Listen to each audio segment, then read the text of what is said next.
لله ثم الحمد لله رب العالمين والصلاة والسلام على رسوله الكريم أما بعد فأعوذ بالله من الشيطان الرجيم بسم الله الرحمن الرحيم إن الله وملائكته يصلون على النبي يا أيها الذين آمنوا صلوا عليه وسلموا تسليما الصلاة والسلام عليك يا رسول الله وعلى آلك وأصحابك يا حبيب الله الصلاة والسلام عليك يا نبي الله وعلى آلك وأصحابك يا نور الله.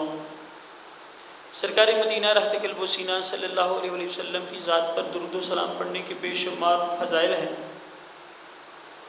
ان فضائل میں سے ایک حدیث مبارکہ حضور تاجدار کائنات صلی اللہ علیہ وسلم نے ارشاد فرمایا، جو میرا امتی مجھ پر ایک دفعہ درود پاک پڑھتا ہے اللہ تعالیٰ اس کے 10 درجے بلند کرتا ہے، 10 گناہ مٹا دیتا ہے، 10 نیکیاں اس کے نامہ اعمال میں لکھی جاتی ہیں.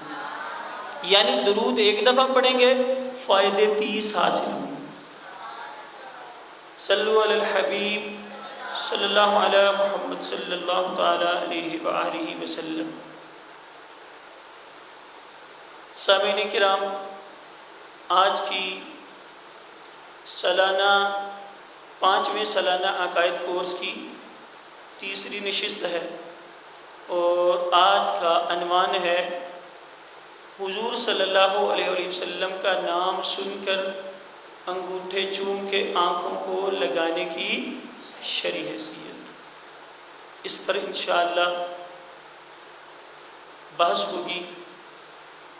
تو سب سے پہلے ہم اہل سنت و جماعت کا عقیدہ یہ ہے کہ جب بھی حضور صلی اللہ علیہ وسلم کا نامی اس میں گرامی آئے تو انگوٹھوں کو چوم کے آنکھوں پر لگانا مستحب ہے. حضرت آدم علیہ السلام کی سنت ہے، حضرت ابوبکر صدیق رضی اللہ تعالیٰ عنہ کی سنت ہے. اب انگوٹھے چومنے کا طریقہ کیا ہے؟ اس طرح انگوٹھے سامنے رکھ کے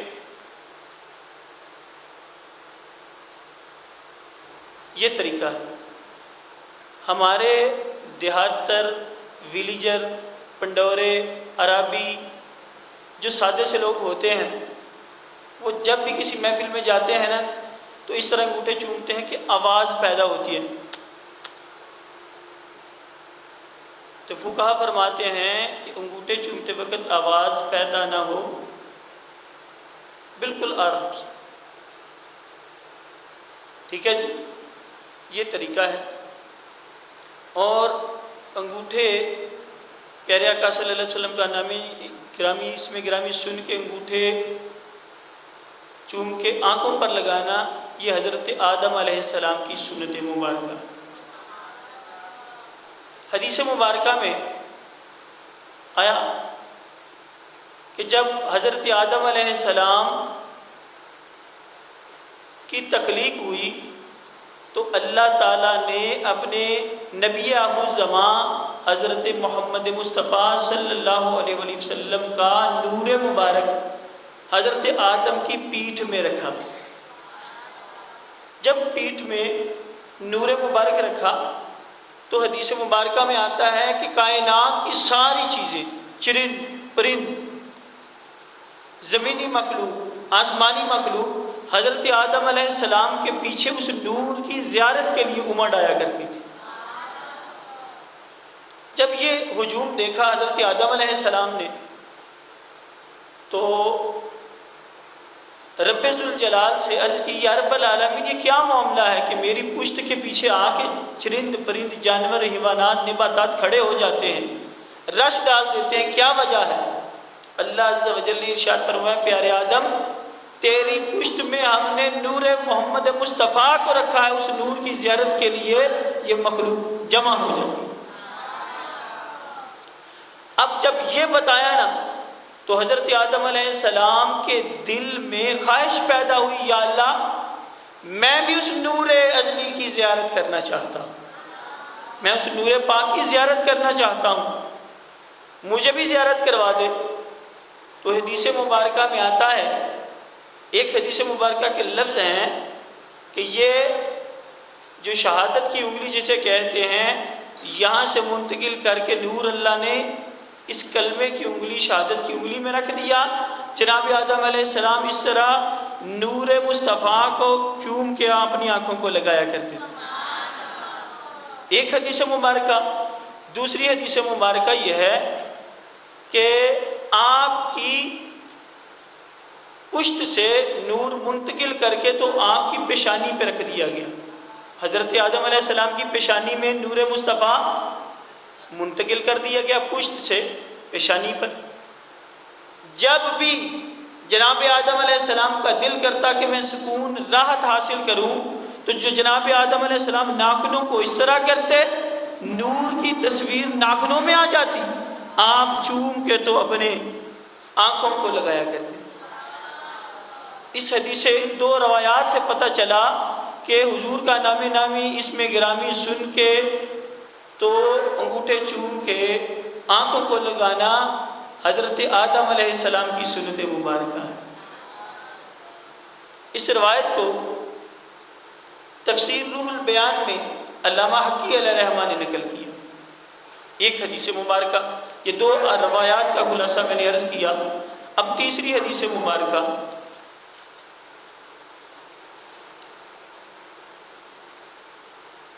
راوی کہتے ہیں، روایت کرنے والے حضرت عبداللہ رضی اللہ تعالیٰ کہتے ہیں کہ نماز کا وقت تھا، مسجد نبوی میں مصطفیٰ کریم صلی اللہ علیہ وسلم ایک ستون کے ساتھ، ایک پلر کے ساتھ حضور صلی اللہ علیہ وسلم ٹیک لگا کے بیٹھے تھے، دوسرے ستون کے ساتھ صدیق اکبر حضرت ابوبکر صدیق رضی اللہ تعالیٰ عنہ ٹیک لگا کے بیٹھے تھے۔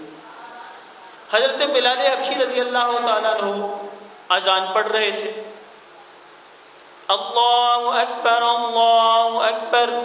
جب اذان پڑھتے پڑھتے یہ لفظ آئے نا، اشہد ان محمد رسول اللہ، تو حضرت ابوبکر صدیق رضی اللہ تعالیٰ عنہ نے حضور صلی اللہ علیہ وسلم کا نام نامی اسم گرامی سن کے تو دونوں انگوٹھوں کو بوسہ دے کے اپنی آنکھوں پر لگایا۔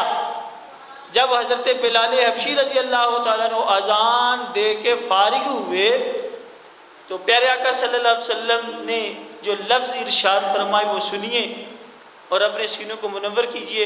حضور صلی اللہ علیہ وسلم نے ارشاد فرمایا، اے صحابہ سن لو، ابھی اذان کے دوران بلال حبشی نے میرا نام لیا اشہد ان محمد رسول اللہ کی صورت میں، تو میرے صدیق صحابی نے، صدیق اکبر نے میرا نام سن کے انگوٹھے چوم کے آنکھوں کو لگائے۔ جو میرے اس صدیق جیسا عمل کرے گا، اس کی سنت پہ عمل کرے گا، میں بروز قیامت اس کو قیامت کی صفوں سے نکال کے جنت کی صفوں میں داخل کر دوں گا۔ سبحان اللہ، یہ فضیلت ہے حضور کا نام نامی اسم گرامی سن کے انگوٹھے چوم کر آنکھوں کو لگانے کی، کہ مصطفیٰ بروز قیامت جو نام چومنے والا ہوگا اس کو قیامت کی صفوں سے نکال کے جنت کی صفوں میں اپنے ساتھ جنت میں لے جائے۔ ایک حدیث مبارکہ کے لفظ، اسی طرح کی مختلف ڈفرنٹ الفاظ کے ساتھ ایک اور حدیث مبارکہ ہے کہ حضور صلی اللہ علیہ وسلم نے جب صدیق اکبر کو انگوٹھے چومتے دیکھا اپنے نام نامی اسم گرامی پر، تو حضور صلی اللہ علیہ وسلم نے ارشاد فرمایا، اے صحابہ سن لو، جو میرا نام نامی اسم گرامی سن کے انگوٹھوں کو بوسہ دے کے چوم کے آنکھوں کو لگائے گا اور یہ لفظ پڑھے گا قرۃ عینی بک یا رسول اللہ، قرۃ عینی، پورا لفظ پڑھیں، قرۃ عینی،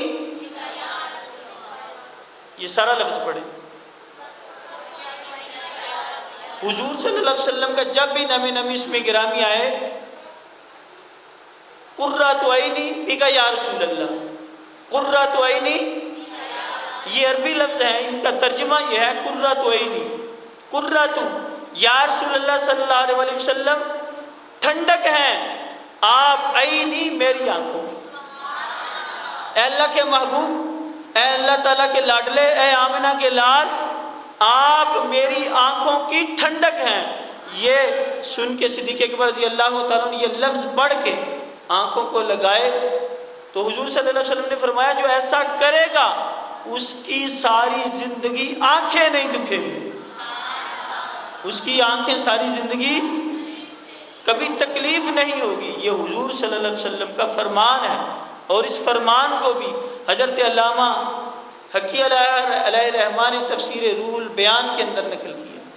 اسی طرح اور اسے ملتی جلتی کئی روایات موجود ہیں، تو یہ لفظ پڑھنے چاہیے جب بھی حضور کا نام نامی اس میں گرامی آئے، تو پتہ چلا ان چاروں احادیث سے کہ حضور صلی اللہ علیہ وسلم کا نام سن کر انگوٹھے چوم کر آنکھوں کو لگانے سے نظر تیز ہوگی اور کوئی بیماری بھی نہیں رہے گی، اور قیامت کے دن حضور فرماتے ہیں قیامت کی صفوں سے نکال کے میں اس کو اپنے ساتھ جنت میں لے جاؤں۔ یہ انگوٹھے چومنے کے فضائل ہیں۔ اب ذرا خود غور کریں کہ جس عمل کے اتنے فوائد ہوں، اتنے ثمرات ہوں، آنکھوں کی روشنی تیز ہو، حضور کا نام چوم کر آنکھوں کو لگانے سے آنکھوں کی بیماری چلی جائے، آنکھوں کی بینائی تیز ہو، جنت میں مصطفیٰ کا پڑوس نصیب ہو، اس اتنے اچھے فعل کو پھر چھوڑنا چاہیے، اس سنت کو زندہ کرنا چاہیے۔ تو ہمیں بھی چاہیے کہ جب بھی اذان ہو، حضور صلی اللہ علیہ وسلم نے حضرت میمونہ رضی اللہ تعالیٰ عنہ حضور کی زوجہ وہ حدیث مبارکہ نقل کرتی ہیں کہ ایک دن حضرت بلال حبشی رضی اللہ تعالیٰ عنہ نے مغرب کی اذان پڑھی، تو عورتیں حجرہ عائشہ میں، جس طرح میں نے کل بتایا تھا کہ مسجد نبوی میں، مسجد نبوی کی بائیں سائڈ پر حضور صلی اللہ علیہ وسلم کا روضہ مبارک ہے، وہ پہلے حجرہ عائشہ صدیقہ رضی اللہ تعالی عنہا تھا۔ جو حضور کی قبر کی جگہ ہے وہ پہلے کس کا گھر تھا؟ جناب حضرت عائشہ صدیقہ رضی اللہ تعالی عنہا کا گھر تھا۔ وہاں عورتیں نماز پڑھنے کے لیے تشریف فرما تھی، اذان ہو چکی۔ حضرت میمونہ رضی اللہ تعالی عنہا فرماتی ہیں کہ حضور اذان کے بعد حجرہ عائشہ کے قریب گئے اور با پردہ کھڑے ہو گئے اور ارشاد فرمایا خواتین اسلام، جو اذان کے الفاظ بلال نے پڑھے ہیں، تم میں سے جو بھی خاتون اذان کا پیچھے پیچھے جواب دے گی اس کو 10 لاکھ نیکیاں اللہ عطا فرمائے۔ فرماتی جب اتنے لفظ مصطفیٰ کریم صلی اللہ علیہ وسلم کی زبان اقدس سے ظاہر ہوئے تو میں نے عرض کیا یا رسول اللہ صلی اللہ علیہ وسلم، مرد اگر اذان دے، مؤذن اذان دے، ہم عورتیں پیچھے پیچھے اذان کا جواب دیں، ہمیں تو 10 لاکھ نیکیاں ملیں گی، مردوں کو کتنا ثواب ملے گا؟ حضور تاجدار کائنات صلی اللہ علیہ وسلم نے ارشاد فرمایا مردوں کو عورتوں سے دگنا، اگر مرد جو ہے اذان کا جواب دیں گے مردوں کو 20 لاکھ نیکیاں اللہ عطا فرمائے، مردوں کو دگنا ثواب ہے۔ یہ مجمع الزوائد کی حدیث مبارکہ ہے۔ یہ اذان کا جواب دینے کی اور بھی بڑی حدیثیں ہیں، لیکن یہ جو میں سنا رہا ہوں یہ مجمع الزوائد کی حدیث مبارکہ ہے۔ تو ایک مسئلے کی بات بھی یاد رکھیں، جب بھی اذان ہو رہی ہو تو یہ مسئلہ ہے، کام کاج چھوڑ کے ٹی وی لگا ہو بند کر کے، شرعی مجبوری نہ ہو تو اذان کا جواب دینا واجب ہے، اذان کا جواب دینا واجب ہے۔ اور حضور صلی اللہ علیہ وسلم نے ارشاد فرمایا کہ جو جان بوجھ کر اذان کا جواب نہ دے اس کا خاتمہ کفر پر ہونے کا خدشہ ہے۔ استغفر اللہ، اللہ کے نام کی توہین ہوتی ہے نا اس طرح کہ بندہ باتوں میں لگا رہے، ادھر ادھر کی گپیں ہانکتا رہے اور اذان کو غور سے نہ سنے۔ اذان کو غور سے سننا چاہیے، اس کی فضیلت سنیں۔ حضرت زبیدہ خانم رضی اللہ تعالی عنہا، یہ خلیفہ ہارون رشید کی بیوی ہے، زبیدہ خانم۔ آپ ایک دن اپنی سہیلیوں کے ساتھ جلوہ فرما تھی، مؤذن نے اذان دینا شروع کی تو ساری مل کے باتیں کر رہی تھی۔ بڑی سننے والی یہ فضیلت۔ باتیں کر رہی تھی زبیدہ خانم حلیفہ ہارون رشید کی بیوی اپنی سہیلیوں کے ساتھ، مؤذن نے مسجد میں اذان دینا شروع کی۔ انہوں نے کہا ساری سہیلیوں چپ کر جاؤ، اذان کو خاموشی سے سنو، اذان کا جواب دو، اس کی بڑی فضیلت ہے۔ روایت میں آتا ہے کہ جب حلیفہ ہارون رشید کی بیوی فوت ہو گئی تو کسی نے جنت میں ٹہلتے ہوئے دیکھا اور پوچھا خامے دیکھنے والے نے کہ ماں فعل اللہ بک، کہ اللہ تعالیٰ نے آپ کے ساتھ کیا معاملہ کیا کہ جنت کی سیر کر رہی ہیں، جنت میں ٹہل رہی ہیں، کس وجہ سے؟ کہا وہ جو ایک دن میں سہیلیوں میں بیٹھی تھی، میں نے اذان کی تعظیم، اذان کی تقریب، اذان کی عزت افزائی، اللہ کے نام کی عزت، اللہ کے محبوب صلی اللہ علیہ وسلم کے نام کی عزت کو پاس رکھتے ہوئے اپنی سہیلیوں کو چپ کروایا تھا۔ اس تعظیم کی برکت سے میرے رب نے میری بخشش فرما دی۔ یہ اذان سننے کے لیے چپ کروانے کی فضیلت ہے کہ اذان سنو غور سے، جو یہ تعظیم کی دعوت دے اللہ تعالیٰ اس کی بخشش فرما دیتا ہے۔ تو یہ پیارے آقا صلی اللہ علیہ وآلہ وسلم کے نام کو چوم کر آنکھوں کو لگانا، یہ حضرت آدم علیہ السلام کی سنت ہے جو ساری کائنات کے باپ ہیں، اور خلیفہ اول حضرت ابوبکر صدیق رضی اللہ تعالیٰ عنہ کی سنت مبارکہ ہے انگوٹھے چوم کر آنکھوں کو لگانا، اور بے شمار بلائیوں کا سبب ہے۔ اس لیے ہمیں کوشش کرنی چاہیے جب بھی یہ عمل کیا جائے تو بڑی یکسوئی کے ساتھ کیا جائے تاکہ ہمیں بھی اس کا فیض مل سکے۔ ایک اور حدیث مبارکہ حضرت ابوبکر صدیق رضی اللہ تعالیٰ عنہ سے مروی ہے کہ جب آپ صدیق اکبر رضی اللہ تعالیٰ عنہ مؤذن کا قول اشہد ان محمد الرسول اللہ سنا تو یہی فرمایا، یعنی یہی لفظ دہرائے اور اپنے کلمے کی انگلیوں کے باطنی حصوں کو چوما، اپنی انگلیوں کو چوما اور آنکھوں سے لگایا۔ پھر حضور صلی اللہ علیہ وسلم نے فرمایا جو آدمی میرے اس پیارے حضرت ابوبکر صدیق رضی اللہ تعالیٰ عنہ کی طرح کر لے اس کے لیے میری شفاعت واجب ہو گئی۔ تو جو عمل جنت میں لے جانے کا باعث ہو اس پہ عمل کرنا چاہیے۔ یہ تھے دلائل انگوٹھے چوم کر آنکھوں پر لگانے کے متعلق 5 روایات آپ کے سامنے پیش کی۔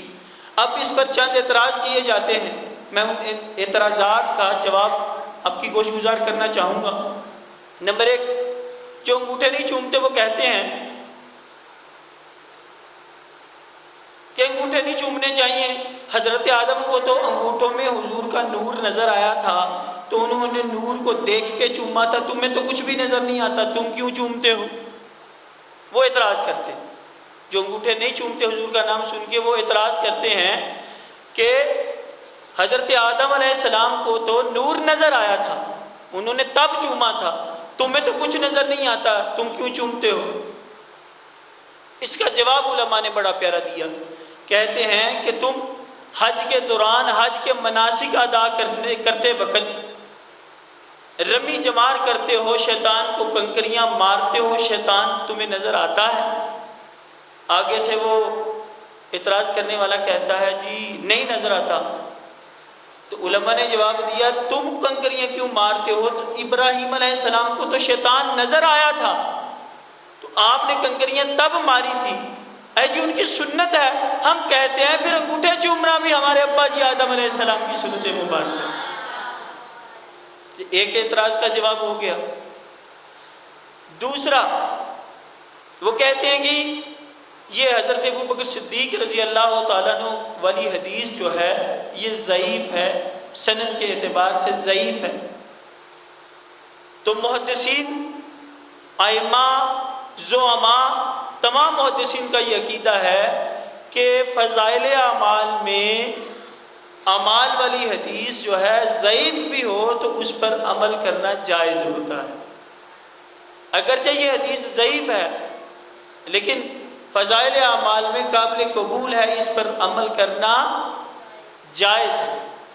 پھر علماء ارشاد فرماتے ہیں کہ انگوٹھے کیوں چومتے ہیں؟ مفتی احمد یار خان صاحب نعیمی علیہ رحمہ اپنی شورۂ آفاق تصنیف جال حق میں نقل کرتے ہیں کہ ہم انگوٹھوں کو کیوں چومتے ہیں۔ جنت میں، بڑی توجہ طلب بات، جنت میں حضرت آدم علیہ السلام جب جنت میں رہا کرتے تھے تو جو جنتی لباس تھا نا حضرت آدم علیہ السلام کا، وہ ان ناخنوں کا بنا ہوا تھا۔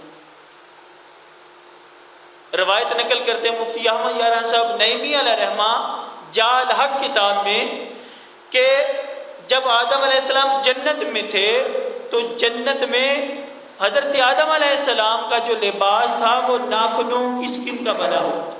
کس چیز کا بنا تھا؟ جب آدم علیہ السلام کو دنیا میں تشریف لانا پڑا تو اللہ تعالیٰ نے جنتی لباس اتروا لیا۔ تو جنتی لباس جب اتروایا تو انگلیوں کے اوپر، پاؤں کی انگلیوں کے اوپر اور ہاتھ کی انگلیوں کے اوپر کچھ لگا رہ گیا۔ پھر یہاں ہی اللہ تعالیٰ نے اس کو قدرت دے دی، اس نے اگنا شروع کر دیا۔ بات سمجھ آئی کہ نہیں؟ علماء فرماتے ہیں کہ یہ جو ناخن ہیں یہ جنتی لباس ہیں، ہم اس لیے بھی اس کو چومتے ہیں کہ یہ جنتی لباس ہے اور حضرت آدم کی سنت مبارکہ۔ یہ جب اتارا گیا جنتی لباس حضرت آدم علیہ السلام سے، پھر یہاں انگلیوں پر تھوڑا تھوڑا لگا رہ گیا، پاؤں کی انگلیوں پر، ہاتھ کی انگلیوں پر، اور یہیں اس نے اگنا شروع کر دیا۔ ہم جنتی لباس سمجھ کے بھی چومتے ہیں، ہماری نیت یہ بھی ہوتی ہے، اس لیے چومنا جائز ہے۔ اس کے علاوہ وہ بے شمار ادھر ادھر کی بونگیاں مارتے ہیں کہ اس لیے نہیں چومنا چاہیے، اس لیے نہیں چومنا چاہیے۔ تو اس پر علماء نے بڑے دلائل دیے کہ ہم اپنے بچوں کو چومتے ہیں۔ حضور صلی اللہ علیہ وسلم سے اپنے لاڈلے بیٹوں کو چومنا ثابت نہیں۔ تم کیوں چومتے ہو؟ اے جی یہ محبت کی بات ہے۔ ہم کہتے ہیں حضور کا نام چوم کے آنکھوں کو لگانا، یہ بھی محبت کی بات ہے۔ اب دیکھیں حجر اسود کو چومتے ہیں، حالانکہ وہ پتھر ہے، وہ شفاعت کرے گا، ہم مانتے ہیں، لیکن اگر پتھر کو چومنا جائز ہے، بچوں کو چومنا جائز ہے، ماں باپ کی پیشانی کو چومنا جائز ہے۔ اس پر حدیث مبارکہ میرے ذہن میں آ گئی، حضور صلی اللہ علیہ وسلم نے ارشاد فرمایا جو مرد یا عورت اپنی ماں کی پیشانی کو چومے گا تو قیامت کے دن یہ چومنا، یہ بوسہ دینا آئے گا۔ جب ہم پل صراط سے گزر رہے ہوں گے ہمیں یہ بوسہ آسانی سے گزارنے میں مدد دے دے گا۔ اس لیے ہمارے امیر اہل سنت حضرت علامہ مولانا محمد الیاس عطار قادری دامت برکاتہ العالیہ فرماتے ہیں جو اسلامی بھائی اور اسلامی بہنیں ہیں، گھر میں سب سے پہلا کام اٹھ کے کیا کریں کہ ماں کے چہرے کو، ماں کے قدموں کو اور باپ کے ہاتھوں کو اور چہرے کو بوسہ دیا کریں۔ انشاءاللہ اس کی بڑی فضیلت ہے۔ حضور صلی اللہ علیہ وسلم نے ارشاد فرمایا نا کہ جس نے ماں کے قدموں کو چوما وہ یوں سمجھے اس نے جنت کی چوکھٹ کو چوم لیا۔ کنز العمال کی یہ حدیث مبارکہ۔ تو اس لیے ہمیں کوشش یہ کرنی چاہیے کہ اپنی والدہ کی پیشانی کو چومیں، بڑی برکت ہے اس کی۔ اور یہ عام نہیں چومے گا کوئی بھی، نافرمان نہیں چوم سکتا، نافرمان کو ماں نزدیک ہی نہیں آنے دے گی، کہے گی پیچھے ہٹ جا۔ کون چومے گا؟ جو والدہ کی اطاعت کرنے والا ہوگا، جو والدہ کی اطاعت کرنے والی ہوگی۔ اس لیے آج کے اس درس سے ثابت ہوا کہ انگوٹھے چوم کر حضور کا نام نامی اسم گرامی سن کے انگوٹھوں کو چوم کے آنکھوں پر لگانا حضرت آدم کی بھی سنت ہے، حضرت ابوبکر صدیق کی بھی سنت مبارکہ ہے، اور بے شمار بلائیوں کا سبب ہے۔ اس سے آنکھوں کی بینائی تیز ہوگی، اس سے آنکھوں کی بیماریاں زائل ہوں گی۔ اس کے بدولت حضور کا نام سن کے انگوٹھے آنکھوں کو لگانے کی بدولت اللہ کے مصطفیٰ صلی اللہ علیہ وسلم میں جنت میں اپنے ساتھ لے جائیں۔ تو اتنا پیارا اور مستحب عمل ہم کیوں چھوڑیں؟ انشاءاللہ عز و جل ہم اس کے اوپر ساری زندگی عمل کرنے کی نیت کرتے ہیں۔ ہمارا مدنی مقصد